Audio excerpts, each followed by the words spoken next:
So here's a great way to use your BHAG.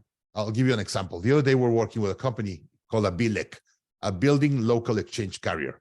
It's these companies that put all the cables into buildings and distribute technology, phones, internet, and all that.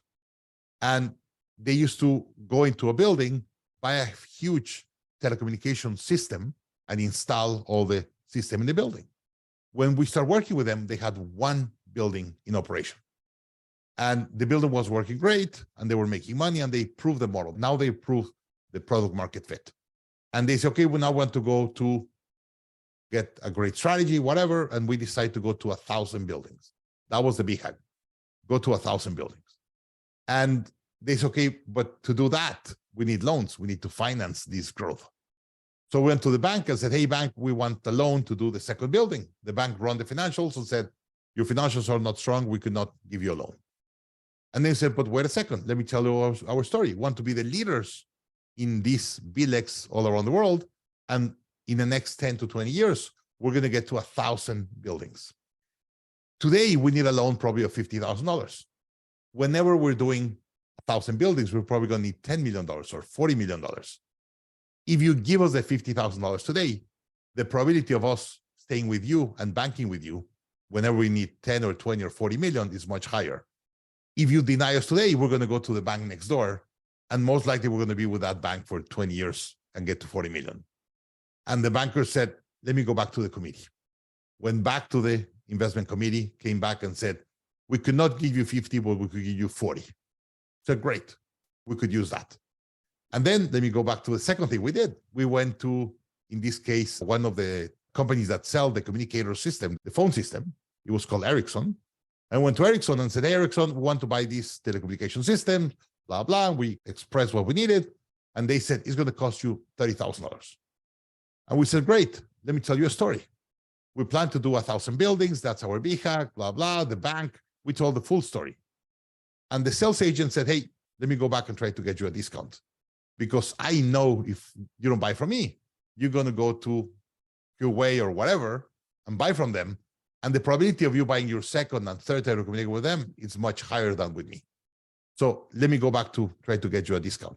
And came back and said $25,000. So we saved $5,000 just by telling a story of a long-term plan, because they knew they were not doing a sale of one system. They're doing a sale of a potential 1,000 systems. That business today is in 120 buildings, very far away from the 1,000. By the way, they're not unhappy with 120. And how many Ericsson telecommunication systems have they bought? 120, at least. So they just multiply 5,000 for 120. They've saved a lot of money, and they've been able to grow faster because they need less capital. That's a great way to use your long-term thinking. One day I got hired by this entrepreneur and said, hey, Daniel, I've seen your courses. I want to implement scaling up. Come to the office, let's implement scaling up. So we started talking about a long-term vision. We started talking about the BHAG, the big Hairy Audacious Goal. And he said, no, I want to do a BHAG of 7 years. And I was like, why? So because I've been growing at 30% a year. And if I grow at 30% a year the next 7 years, my company is going to be doing $30 million in revenue, and I'm going to sell it and I'm going to retire. So in 7 years, that's my goal. I want to put a goal of 7 years.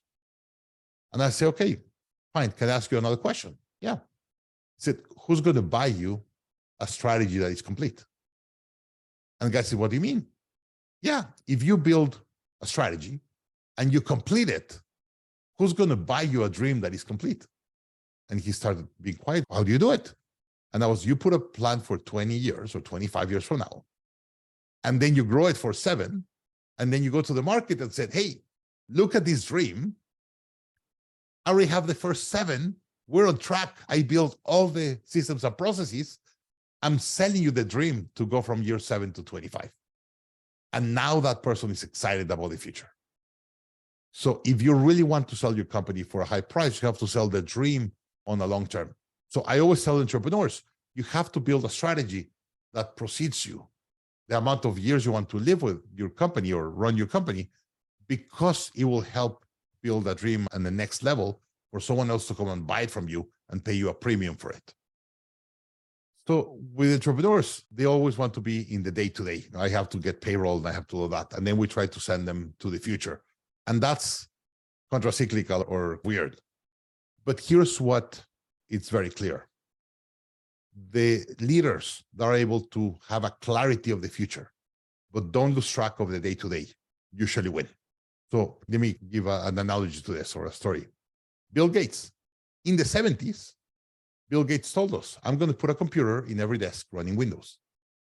And the CEO of IBM that he was thinking in today said, no, the world just have capability for 5 computers in the world. And Bill Gates said, I'm not talking about today. I'm talking about the next 30 years. In the next 30 years, there's going to be a computer in every desk, and it's going to run with Windows. Where is Microsoft today? And where is IBM today? Where is Bill Gates in the list of the richest people in the world? And where is the ex-CEO of IBM? So the best entrepreneurs and the best leaders are capable to understand the trends and the future and be able to be focused on executing the day-to-day to get to that.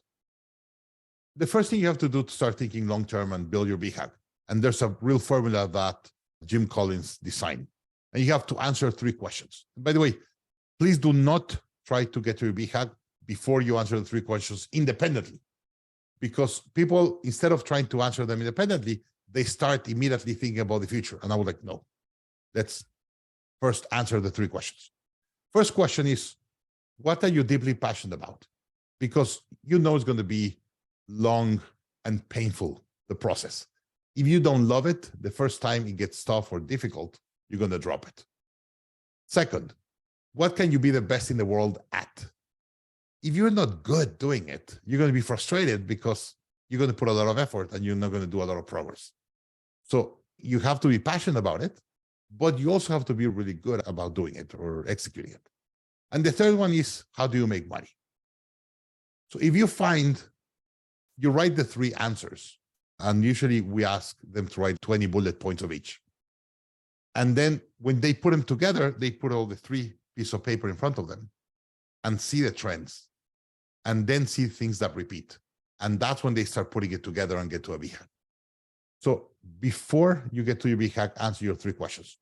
What am I deeply passionate about, or we as a team? What can we be the best in the world at? And they have to be really good, really accepting the reality and the truth, and where can they be the best in the world at? And the third one is how they make money. So let me give you an example here. The other day, I had an entrepreneur coming to a workshop, and he had a company called Emprende Mexico. This is a long time ago. And he was helping kids in high school to be entrepreneurs. And that was his business, help kids in high school open companies. And the first day of the workshop, we talk about long-term, we talk about the BHAG, and they go home, they have to come with their BHAG. And he comes back to the workshop the next day, really unhappy. And I was like, why are you unhappy? And he said, I am really mad with you because I'm going to have to destroy my company.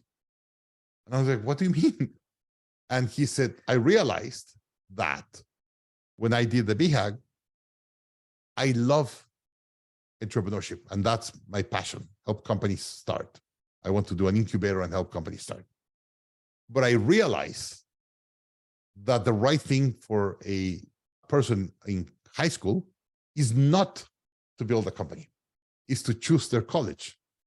So when my clients, my potential clients, go to their parents and said, give me money, I'm going to start a company, or I'm going to raise money to start a company in high school, people said, no, don't get distracted, study, go to college. So I'm going against the market, and that's why it's been so difficult for me to scale my company. So I have 2 options.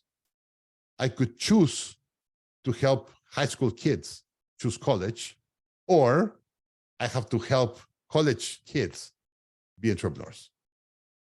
But I have to do one or the other. I could not help high school kids be entrepreneurs. And I was like, okay, what are they going to choose? And the guy said, my group are the high school kids. I love to work with high school kids. So I'm going to do the right thing for them. And change his company to a company called Electia, and now helps high school kids choose their college. Very successful program, very successful.